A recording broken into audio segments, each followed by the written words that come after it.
सामने देखना, तेज बोलना। आज जो इस तरह का प्रदर्शन किया जा रहा है, क्या क्या मांगे, किसका घेराव किया जाएगा, पूरी डिटेल के साथ। मैं Jarnail Singh, general secretary Haryana government PWD mechanical worker union, registered number 41 संबंधित सर्व कर्मचारी संघ।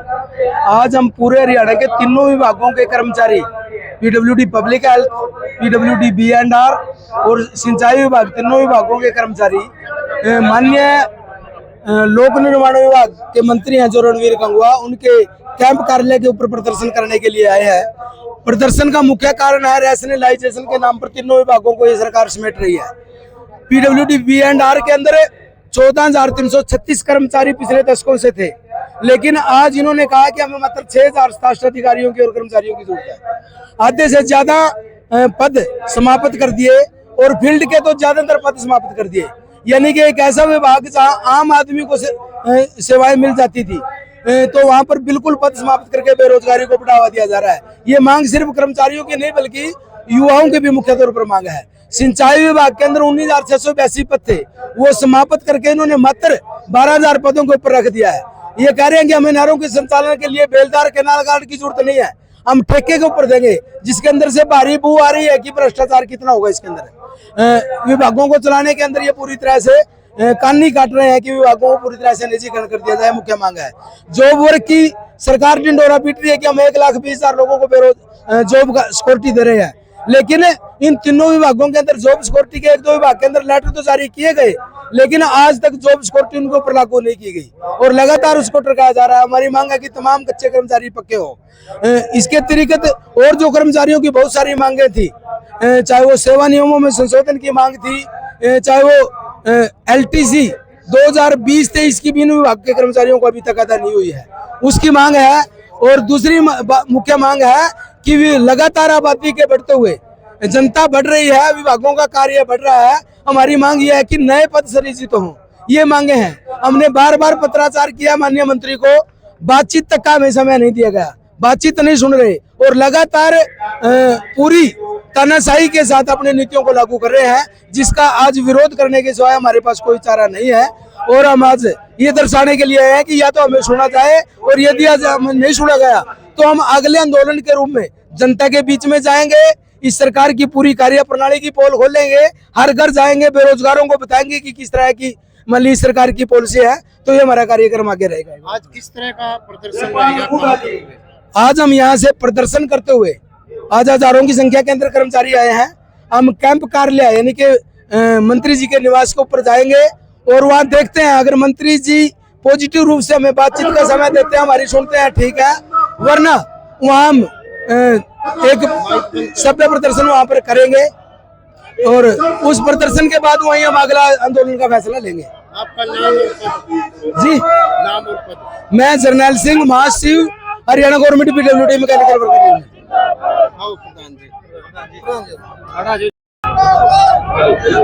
कितने समय से मांगे पेंडिंग पड़ी है? अगर मांगे नहीं मानी जाती आज के बाद भी आगे क्या विरोध रहेगा? निश्चित तौर पर पिछले काफी लंबे समय से हमारी मांगे पेंडिंग है और ये मांगे तकरीबन है ना 10 साल से भी पेंडिंग है।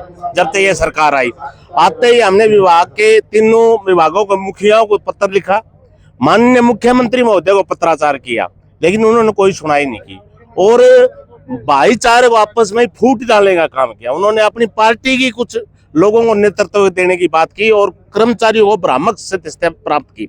चाहे आप है ना उदाहरण के तौर पे दीजिए, क्लैरिकल का इतना बड़ा आंदोलन हुआ था और उस आंदोलन के फलस्वरूप भी उनको कुछ नहीं दिया गया। एच कैनाल हमारी कभी मांग नहीं थी, हमारी मांग ये थी कि ठेकेदारी प्रथा को बंद किया जाए, लेकिन सरकार ने आज सरकारी मतलब है ना ठेकेदार पैदा कर दिया एच कैनाल के नाम पे। एच कैनाल कोई सरकारी संस्था नहीं है। 1% जो वर्क पावर हमें दी जा रही है उसका 1% कमीशन एच कैनाल लेता है और ये प्रदेश सत्र के 7 IS जो है वो इसके शेयर होल्डर है। और आज इन्होंने खुद ने चुनाव के अंदर ये कहा कि हम 1,20,000 को रोजगार पक्का कर देंगे, लेकिन पक्का करना तो अलग ही महत्व होता है। लेकिन अब इन्होंने जॉब सिक्योरिटी के नाम पर लोगों को भड़काने का काम किया। हम इस सरकार से ये कह रहे कि सरकार है ना बकायदा सफेद पत्र जारी करे कि 1,20,000 किस प्रकार से इन्होंने लागू कर दिया।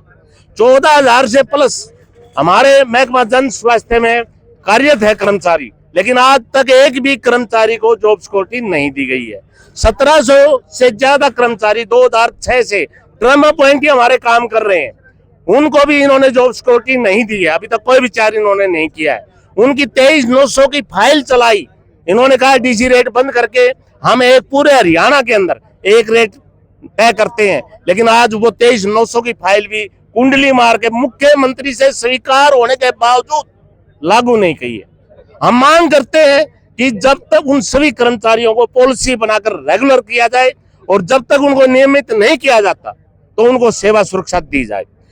B&R डिपार्टमेंट के अंदर 1500 कर्मचारियों को 15/5/2025 को जॉब सिक्योरिटी का लेटर निकाल दिया, ऑर्डर कर दिए, लेकिन आज तक पूरे हरियाणा के B&R के एक भी कर्मचारी को जॉब सिक्योरिटी आधारित वेतन नहीं दिया है। हम इस प्रकार की जो प्रक्रिया है सरकार की, उसकी आलोचना कर रहे हैं। और आज हमारे आंदोलन से मैं सीधे तौर पर माननीय मंत्री महोदय पे एक सेप लगाता हूं कि हमारे आंदोलन से भयभीत होकर उन्होंने प्रेस कॉन्फ्रेंस भी बुलाने का काम किया है। हिसार के लोग, हरियाणा के लोग अच्छी तरह जानते हैं कि उनके नेतृत्व में सड़कों का क्या हाल है। हर रोज सड़कें टूट रही है, कभी तोशाम रोड टूट रहा है, और जन स्वास्थ्य का क्या हाल है। हिसार की जो कॉलोनियां हैं, उन कॉलोनियों के ऊपर बहसें तैरती हुई नजर आ रही है, और आज वो सब कुछ है ना निजीकरण के हाथों में देना चाह रहे हैं। इन सब चीजों को जगाने के लिए, हिसार की जनता को जागृत करने के लिए हम पहले भी 16/6 को माननीय मंत्री महोदय को पत्र लिख चुके हैं। 21/6 को हमने पत्र लिखा और हमने ये कहा जो रैशनलाइजेशन है वो किसी पर सूरत से भी ठीक नहीं है, हम उसका विरोध करते हैं। हमने रैशनलाइजेशन कमीशन को भी पत्राचार किया, लेकिन हमारे को नहीं सुना गया। मंत्री महोदय से 17/7/2025 को उनके कैंप कार्यालय पे मैं खुद अपने साथियों के साथ वार्ता के लिए उनको ज्ञापन दिया। उन्होंने आश्वासन दिया कि मेरे जो पीए है उनका आपके पास पत्राचार आ जाएगा, फोन आ जाएगा, लेकिन खेद का विषय है कि काफी इंतजार करने के बाद भी मंत्री महोदय ने हमारे को आह्वान नहीं किया, हमारे को आमंत्रित नहीं किया। हम कोई पाकिस्तानी या बांग्लादेशी नहीं है, इस हरियाणा प्रदेश की सेवा करने वाले हजारों कर्मचारी हैं, और तीनों महकमे हमारे जनता से संबंधित महकमे हैं। तीनों महकमे जनता को सेवा देने का कार्य कर रहे हैं। हम आपके माध्यम से, हिसार की जनता के माध्यम से ये अपील करते हैं कि गंगवा जी को सद्बुद्धि आए और इस संगठन को आमंत्रित करके जो मुद्दे हैं उनका निराकरण करने का काम करें। आज ये जो कर्मचारी आए, कितने कर्मचारी है, कहाँ से इन्होंने भाग? ये देखिए, हम बिल्कुल ही चिंतित है। जो ये प्राकृतिक आपदाई बरसात के नाम पर हमारे काफी गांवों और शहरों में, आबादियों के अंदर भी जल प्रवाहित हो रहा है, इससे प्रभावित होकर हमने सांख्यिक तौर पर हमारी जिला कमेटियों के जो सक्रिय साथी हैं उनको बुलाने का काम किया है। लेकिन अब मेरे पास जो रिपोर्ट आई है वो 3200 कर्मचारियों की रिपोर्ट आई है कि 3200 कर्मचारी इस पंडाल में आ चुके हैं। और आज मंत्री जी का क्या रुख रहता है, हम ज्ञापन देने के लिए जाएंगे प्रदर्शन करते हुए। अगर वो हमारे को सद्बुद्धि से अच्छी तरह से बात करते हैं तो निश्चित तौर पर वो स्वागत योग्य होगा, वरना राज्य कार्यकारिणी की मीटिंग इसी महीने बुलाकर बहुत बड़े आंदोलन का आह्वान किया जाएगा। उसमें पूरे हरियाणा के गांव-गांव में जाकर भी इस सरकार की नीतियां और नीति के पोल खोलने का काम किया जाएगा। और उसमें सबसे पहले अगर कोई एक क्षेत्र होगा तो वो हिसार क्षेत्र होगा, जिसके प्रत्येक गांव में जाकर ये बाढ़ की और पीड़ित और इन चीजों को व्याख्यान इनके सामने किया जाएगा। आज भी लाखों हेक्टेयर पानी में फसलें बर्बाद हो रही है। आपका नाम? गंगाराम मोहन, राज्य प्रधान, Haryana government PWD mechanical worker union, register number 41, संबंधित सर्व कर्मचारी संघ हरियाणा।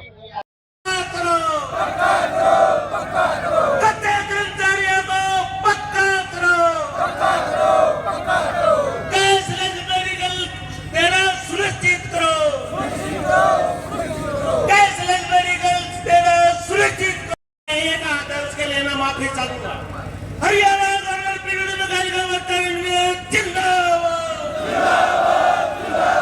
सर्व कर्मचारी संघ हरियाणा जिंदाबाद।